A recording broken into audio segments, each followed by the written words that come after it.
So my name is Dr. Drizzle, and I'm so excited to take you on an adventure today with defined learning. I have some helpers online with me to answer questions in the chat window. Heather and Paige are going to be monitoring the chat and sort of helping us through this adventure today. But for right now, would you take just a moment and drop in the chat window where you're coming from today so we can see where we're located in the United States? Once you drop it in the chat window, my friends Heather and Paige will call it out and let us know where you're from. I am from North Carolina. Oh, we have Pennsylvania, Colorado, Illinois. And thank you, those of you putting your towns too. Another Pennsylvania and New Jersey and Connecticut and Arizona, Tennessee, more Pennsylvania. New York State near Niagara Falls, the 4-H program. That's wonderful. More Pennsylvania. And I'm so excited over the Pennsylvania because that's where I'm coming from. When you see Heather from Define Learning, I'm coming to you from Pennsylvania. So very exciting. Well, Heather, it sounds like we have a good part of our country covered. We'll keep putting those in the chat window and learning more about them, but I'm so excited that we have the country covered today. And let me say again, welcome. I hope you're ready for some great learning today. We're going to start talking about the Sustainable Development Goals, or the global goals, as I like to call them. So if you're ready, here we go. So these are 17 goals that we should all be thinking about so we can help make a difference in the world. Goals like stopping poverty or making sure everyone gets a good education, finding ways to make clean water available for everyone, taking care of animals. These are great goals to have. And guess what, kids? They need us to start solving these problems. So all of these goals that we have, these 17 global goals, will help you become an entrepreneur. So an entrepreneur is an individual who takes the risk to start their own business based on an idea that they may have.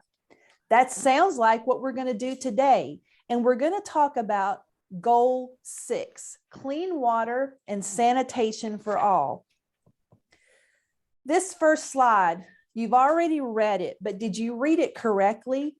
It says that 2.2 billion people currently live without safe water.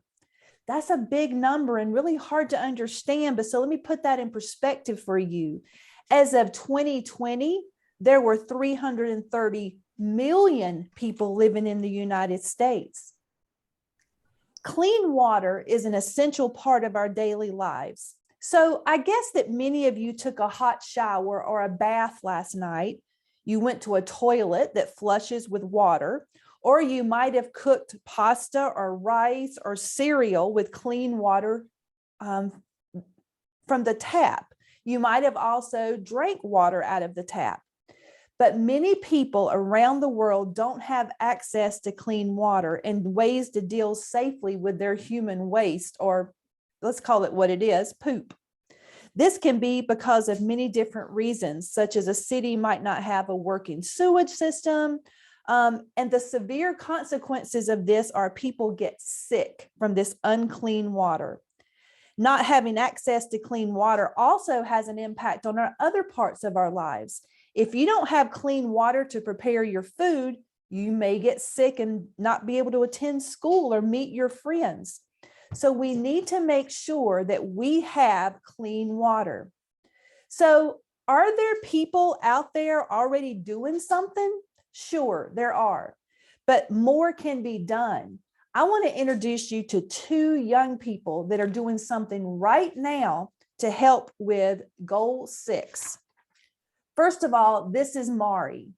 So when Mari was 8 years old, she wrote President Obama and she said, "Get over here. I need you to see what's happening." She is a 13-year-old from Flint, Michigan, known globally as Little Miss Flint. And as I said, she first rose to the public spotlight when she wrote a letter to President Obama.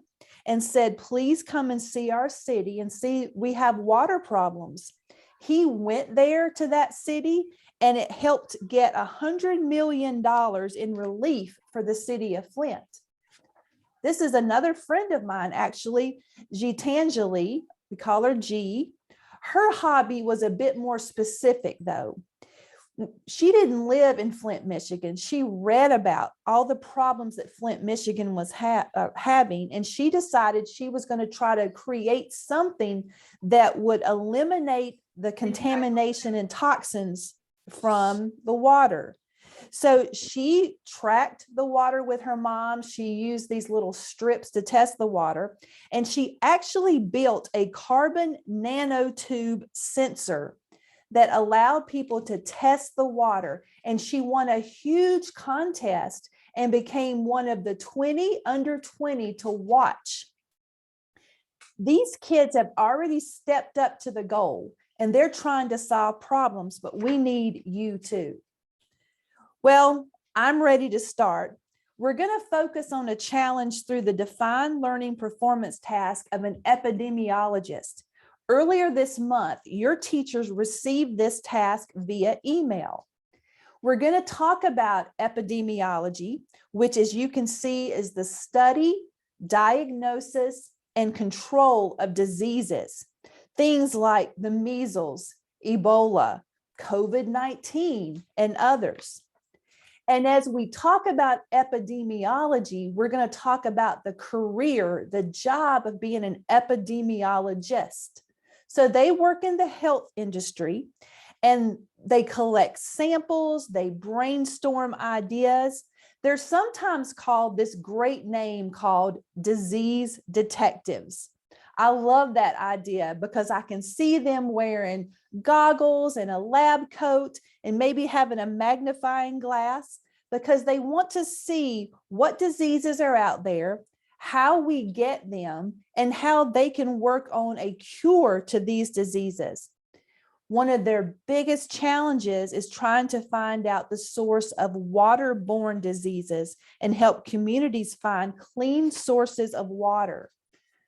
So I hope you're looking at this slide very carefully because this is the amount of money you can make if you decide to become an epidemiologist.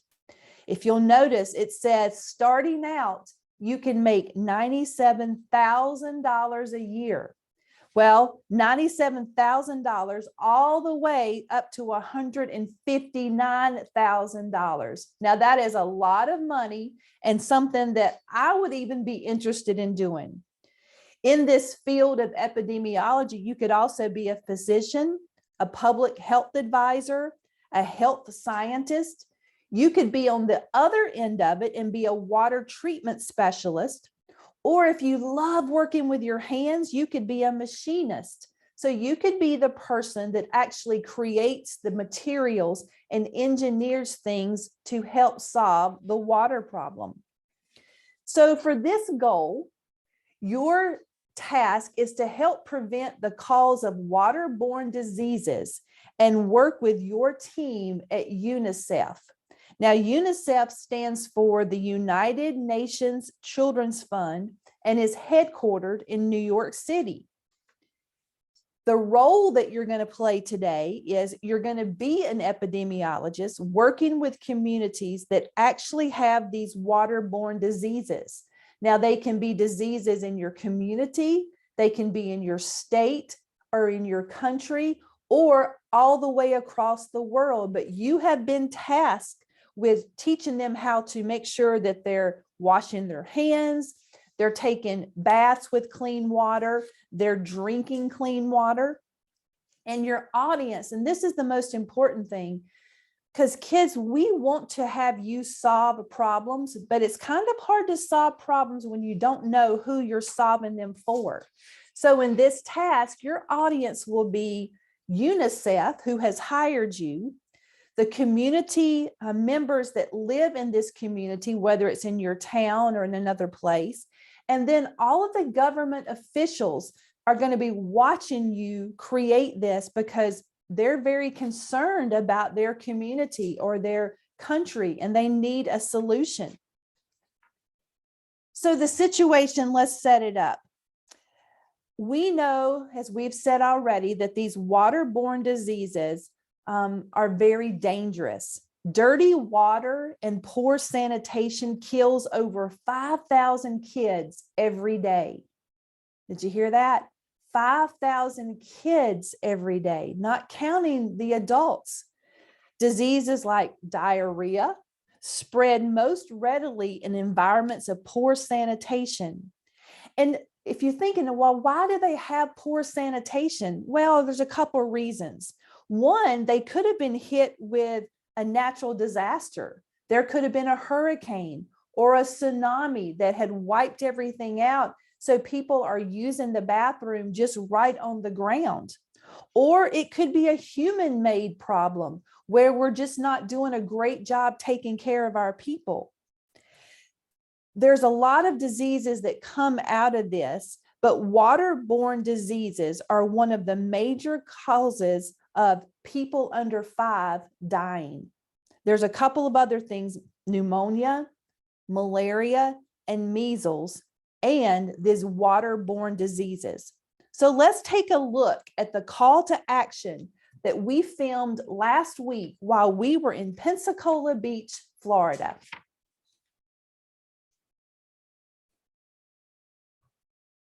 Hey everyone, Dr. Drizzle here. Let's solve some problems together today.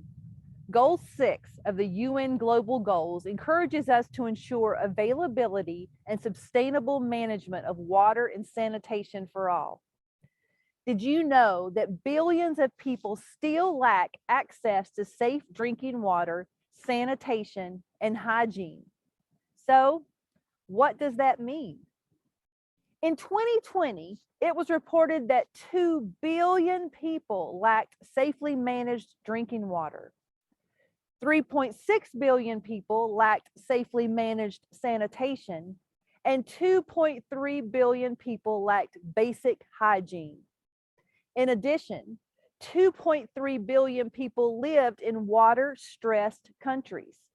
So, even though you may not be worried about where your water comes from or where you'll wash your hands or use the bathroom, others do worry, and I know that you care about them. So let's talk a little bit about water. First, we need to think about what we need in our water and also what we don't need. Water covers about 71% of the Earth's surface, and 97% of the Earth's water is found in the oceans. Now, this is just too salty for drinking and growing crops. So that means that only 3% of the Earth's water is fresh. And guess what? Out of those 3%, there are times when even that water isn't healthy for us. People are constantly polluting the groundwater with car oil, pesticides, chemicals, you name it. So knowing what you are drinking is important. In this task, you will take on the role of an epidemiologist that is working with UNICEF, the United Nations Children's Fund. An epidemiologist is a public health worker who investigates patterns and causes of disease and injury. They seek to reduce the risk and occurrence of negative health outcomes through research, community education, and health policy. In this role, you'll be working directly for the people of the world who desperately need clean water. You will design and create a personal water filter that you will share with others around the world. Now, it needs to work, but it also needs to be simple enough to put together so that others can create it with materials they find around their home. You want to design it so that it keeps out particles that wouldn't be healthy for you to drink. Today, I'm standing next to the Santa Rosa Sound near Pensacola, Florida. The water behind me is salty. So if I want to create a personal filter for this, I would have to study how to get the salt out of water. Any ideas? In fact, why don't we just get our drinking water from the ocean by taking the salt out of seawater? Well, the problem is that the desalination of water, and that's what removing the salt is called, requires a lot of energy. Salt dissolves very easily in water, forming strong chemical bonds, and those bonds are difficult to break. Energy and the technology to desalinate water are both expensive, and this means that desalinating water can be pretty costly.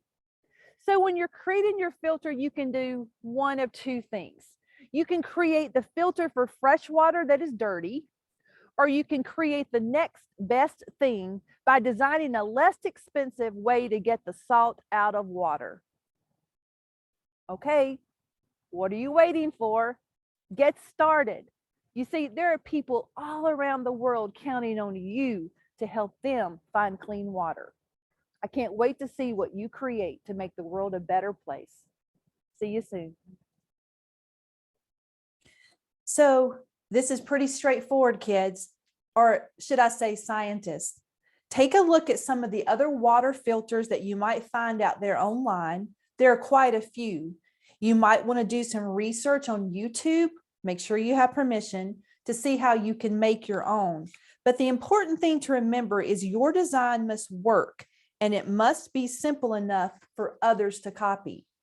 As we go through this process today, the most important thing I want you to think about is your design, your sketch. No great inventor starts by building first. They think about it, they design, they write things down. Some suggested materials as you get ready to build yours could be cups, straws, paper towels, coffee filters, really anything you have, because you'll be building a prototype. As you work together today, we're going to ask you to think about your ideas about your design. Don't worry about getting permission about supplies to use. You don't have to ask me permission for what should I use. Think more about the purpose of this whole project today. Think about the sketch and the use of materials. So teachers, in just a moment, we're going to turn it back to me, and we're going to ask you if your kids have questions or if they want to share some design ideas. We want them to come up to the camera and ask me.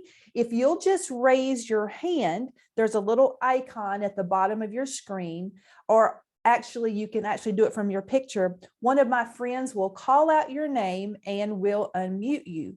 Let me show you one design though that I do have. This is called a life straw. Now it's pretty neat, and it has a little handy dandy rope around it. And today, November 17th, is actually National Hiking Day. I love to go to the national parks. So how this works is you open up the bottom, there's some filters in here, and you stick it in the water, and then you actually drink from it. And it works. The water comes through there, and now I have some water in my mouth. If this was dirty stream water or river water or lake water, the water, once it goes to the filter, is clean. Now, this is a great idea, and I think whoever built this, brilliant. Like, he's making a lot of money. But here's the thing. This is too expensive for the normal person. It's about $20 to $25 for one of these. I don't think that's doable for everybody around the world. So what design can you create that someone could carry with them and filter out? All right, I'm going to now start looking at my screen and see who is ready to talk to us and start sharing about what design you may begin with. So classrooms, I'm looking. And who wants to talk first? Heather, I can't wait to hear what they have because I want to buy their design someday. Me too. That sounds very interesting. So does anyone out there have an idea that they could share with us? I'm looking for someone to either unmute or raise your hand with the reaction button. And no question is silly. Like this is a safe place today just to talk about designs. If you're thinking, I don't have materials, that's okay. You don't have to have them right now. What would you choose for a design? I see some teachers talking to their kids.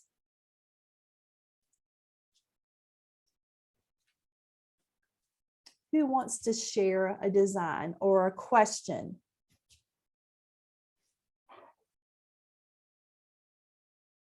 I see a hand. Oh, yes, we do. So is it Miss Trummuller? Yes, Someone in the- hi. Hi. We do have a couple students here who have some questions, some ideas that they're kind of spinning around some right now. So they're hoping to kind of be able to bounce some ideas off of you. Sure. Absolutely. Let's hear them. Come on up. Yep. I thought that you could how did they get the filters though? That's my question. How did they get the filters? Like what was the materials to make it? So are you, Okay. no, that's a great question. So are you asking me how would people get the materials if you were actually to create the design? Is that what you're asking? Yes. Yeah, so that's a tricky question, but it's a great question. We want to be able to create something that is used with common materials that possibly could be found or replicated around the world, because Amazon doesn't deliver everywhere.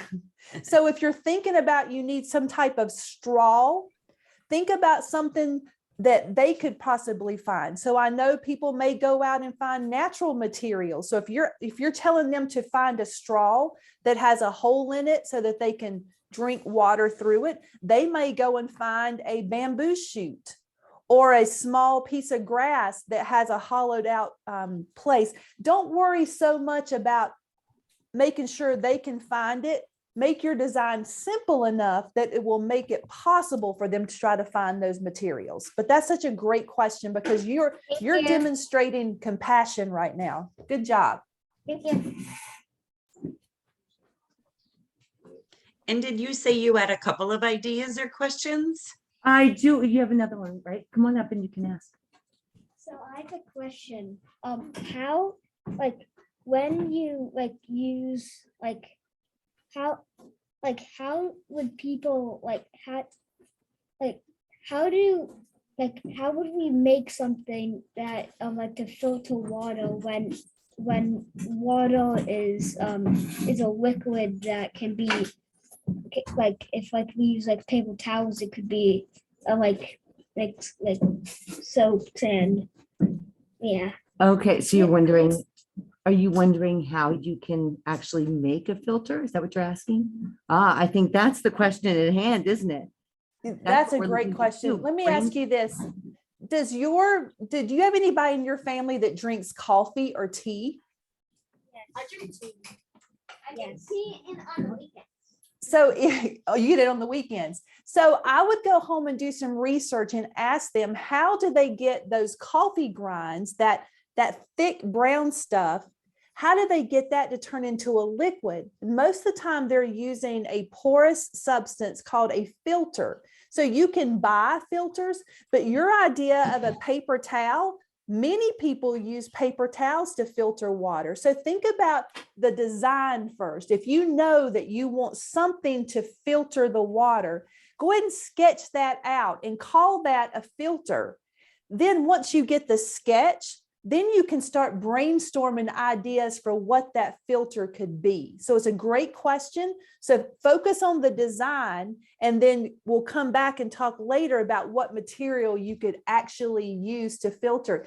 And if any female in your house wears pantyhose, those are sometimes a great filter also. Don't go steal those out of someone's drawer though, just saying.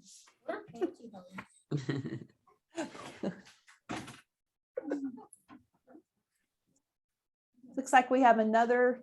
We do. I up. was waiting to see if they had someone else, but how about in is it Cruisin's class? Yes, Mrs. Cruisin. I had a couple people who have ideas. I don't know if that's okay if they want to share some of their ideas. Absolutely. I have Kaylee here. She's there in front of the camera, if you can see her.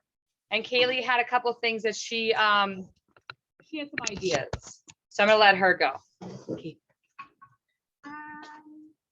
I was thinking. Speak louder. Speak I louder. was thinking of putting a coffee filter into like one of those bottles, the water bottles, with one of those small drawstring I'm not sure what they're called, but they're sometimes like Spanish, I guess. And but then you could pour that water into it, and then it would be filtered. And maybe you could grab like a rubber band to put it on top so it could like stay on. So I love your use of materials and your ideas for materials, especially the rubber band. That intrigues me. So that's a simple machine that you're using to actually wedge the filter on top. So I think that's a great start. I can't wait to see the design of that. Like if you sketch that out and then put little arrows that show me that this is the bottle, this is the filter piece, this is the rubber band that you're using to attach it to the top. I think if you do that and then start thinking about the materials you're going to use, that could be a great design. Thanks for sharing that. You're welcome. Thank you. Thank you. I have one more idea, if that's okay. Yes. This is Jada Lees, or Jada for short.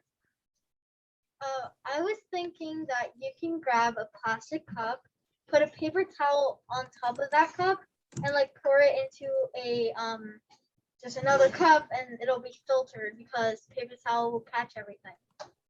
It will. So what I'm going to encourage you to do, Jada, is think about the types of particles or pieces of sediment that's in the water and what you want to filter and what you might not want to filter. So if I were going down to the creek and I wanted to get some clean water, the paper towel would probably filter out big pieces like rocks and sand. But how small do the little holes need to be in the paper towel to filter out other things like minerals that might slip through? So your idea is genius. I love the capture of the water and then moving it to another container. So as you draw that, I want you to take some notes on the side and maybe say, remember to research minerals found in water that are not healthy for you. So you can decide how big that paper towel needs to be. Thanks for sharing that, Jada. We have two more classes, so maybe we could have each room share. So we have just enough time for that. Is that okay? Yeah, we're good. Great. So Ms. Jones, I see you have been waiting patiently.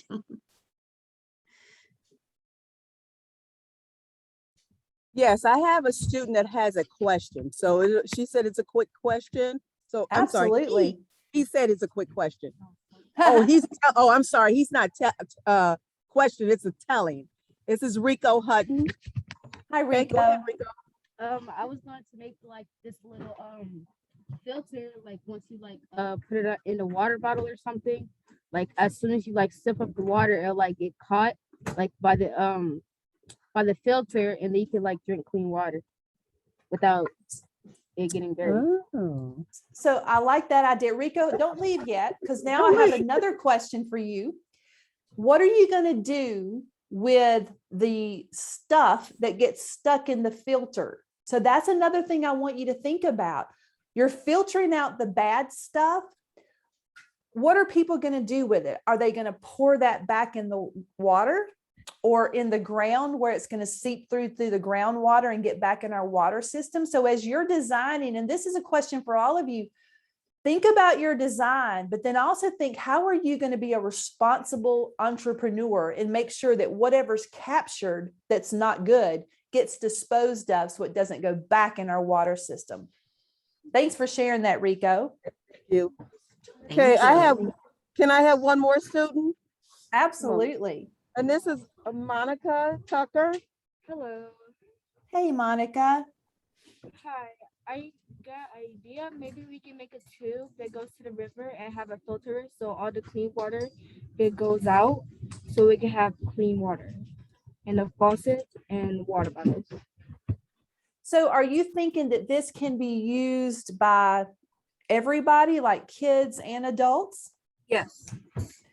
I want you to think about, first of all, the idea, it sounds like it will hold water. That's a pun. If you didn't get that, I apologize for that.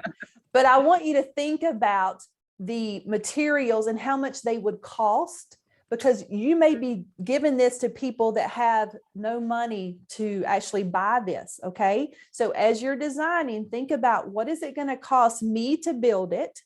And then what will it cost someone else to copy that design? And I think if you do that, your design has a lot of merit. And I think people might be interested in buying that. Thanks for sharing. You're welcome. Thank you. Thank you so I- much. Uh-huh. Let's move on to Ms. Williams' class. I saw you even put in the chat that you had some questions or ideas. I think we're basically saying the same things that the kids have already explained, but we actually got the materials because we did the pre. So I have, come here. Somebody's gonna share. This is Perfect. awesome. Since Go you ahead. did some sketches, Well, for our first quarter, I did this for my defined learning for first quarter. So when I saw this, we wanted to follow up with the epidemiologist. So Perfect. Bella, What I thought about is loud like, down. I like, oh my gosh. I made this. I think that, like, let's say if there were pepper in it, or we were in a creek, I don't know what to do with the leaves. That's what I'm trying to figure out still. But where would the But water run? The water will go in the cup. Okay. And whenever we put the water in, the water will, like, or maybe I could put a paper towel on top of it. And to even filter more. Mhm. Okay, so show, just show Can the you camera. hold it? Yeah. Okay. So here's what I would encourage you to think about. I like the capturing piece. So you've got the cup, you've got the filtering piece. Now I need you to make it more mobile. How will someone be able to attach that to a water bottle or to their belt buckle or to their hiking bag so that they can carry it with them and not have to carry a cup and then a filter? So use that same idea that you have and now think about how to make it more compact so it becomes a personal device, sort of like this, so people can keep around them at all times. Thank you. You're welcome. and how about someone from Ms. Brown's class?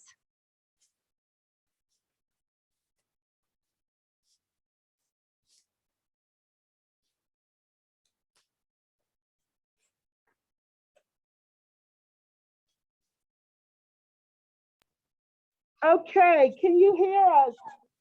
Yes. We can. This is Casey from Miss Brown's class. So I would like to share an idea. Okay. What you would do is you would put multiple layers of coffee filters on the bottom. Then you could use like some sort of pipe cleaner, multiple pipe cleaners to tie it together to make it compact and so you can hold it. And then on the side, I would use some tape to make like a little trash cup. So you could just pour all the trash from the water into the cup and store it there instead of just dumping it back into the water.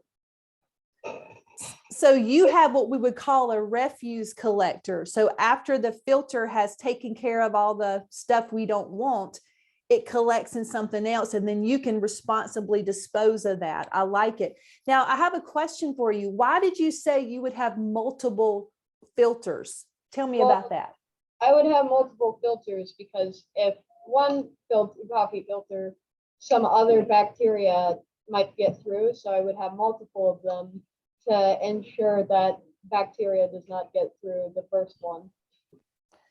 That is great. And it sounds like you've done a little bit of research knowing that bacteria and different materials are going to be different in sizes. So your paper towels or your filters, if you double them, it should catch it on maybe like the third one.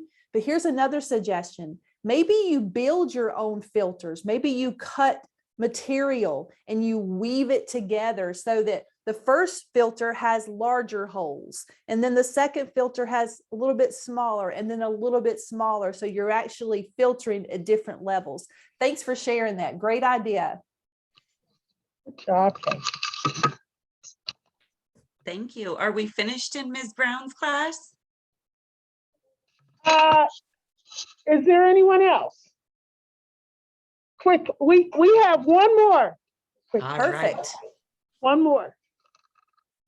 So I Just talk. had this idea where like at first it would be like kind of like Casey's multiple coffee filters, but if any bacteria gets past that, I got two like nets that like had very small holes that would catch the bacteria, and like there's a small hole on the side that will get rid of the bacteria when you're done with the drink. Yeah, and you're the first person I heard that used the word mesh, and that's a great thing. You know, when fishermen go out and fish, they use a net, and that net really is a mesh. So I would encourage you to partner up with the other fella in there that just spoke and see if you guys can even collaborate on an idea.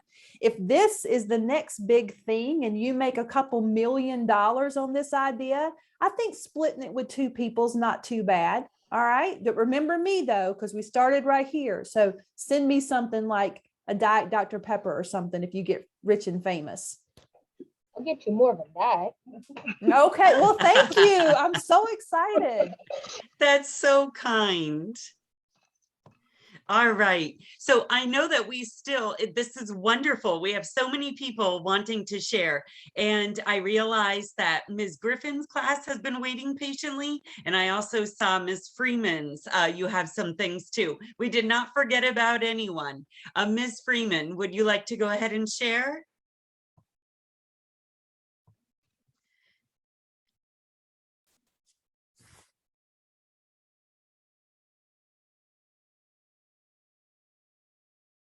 For some reason, we can't hear you, hun.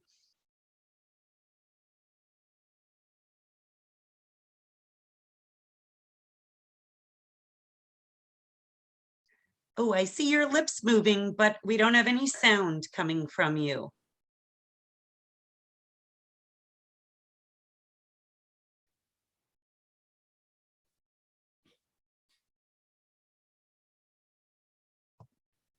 Well, how about we go ahead to Miss Griffin, and then we'll see if Miss Freeman can get hers to work.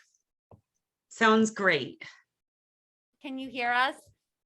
Yes. Yes. Okay, perfect. Well, I want to thank you for the invitation today. In room 33, we work really hard with our students to think out of the box and come up with ideas that really challenge the kids. So this is the perfect opportunity, and I really want to thank you. Our students are working feverishly, coming up with ideas. We do have the supplies, but one of our students, Lassia, would like to share her idea with everybody. So go ahead. Perfect. My idea is to take a thick straw, and if you have a strainer, you could cut the strainer into a little piece, and you could tape the strainer piece on one end of the straw. So when you drink from the other end of the straw, you'll have filtered water. I like that. And I like the idea that it's already compact and it's something that people may have access to. So you would just have to teach them how to put the filter in the middle of that. So you're starting with something they may already have and then helping them move forward from that. All right. Thank you. So many people want to talk, I know, but I think we're going to have to keep moving. Heather, is that okay? That is fine. Thank you so much, everyone. So what I'd like to tell you is we want to add your designs to this wall of world changers. These are kids that are already trying to solve some of the UN global goals. And then this is actually a larger picture of all the kids around the world that are trying to solve problems. And this is how you're going to do it. Teachers, if you will check out this link and page, if you will drop this link into the chat window, this is where you can upload sketches, you can upload photos, maybe even short videos, and we can see that, and I'll give you feedback on it. So I will also share this with people. So if I see ideas that are just completely out of the box and something that I think an entrepreneur would like to look at and maybe even purchase from you, I'm going to share that. I want to thank you so much for joining us today. I hate that we've run out of time, but some of you have had to already stop because the bell is ringing and you've got to get home. But don't stop learning and don't stop building and don't stop creating, because the world desperately needs you. These 17 goals, we need to be solved by the year 2030. That's not long. Thank you so much for joining us today. Make sure that you give us all of your designs and I will give you feedback on it. We will be back in January. Teachers, make sure you check out the emails that you get from Defined Learning so we can have you back for another great on-demand STEM. Thank you, Heather and Paige. And this is Dr. Drizzle. I'm out of here. Everyone's smiling and giving me a wave. Thanks so much. Thank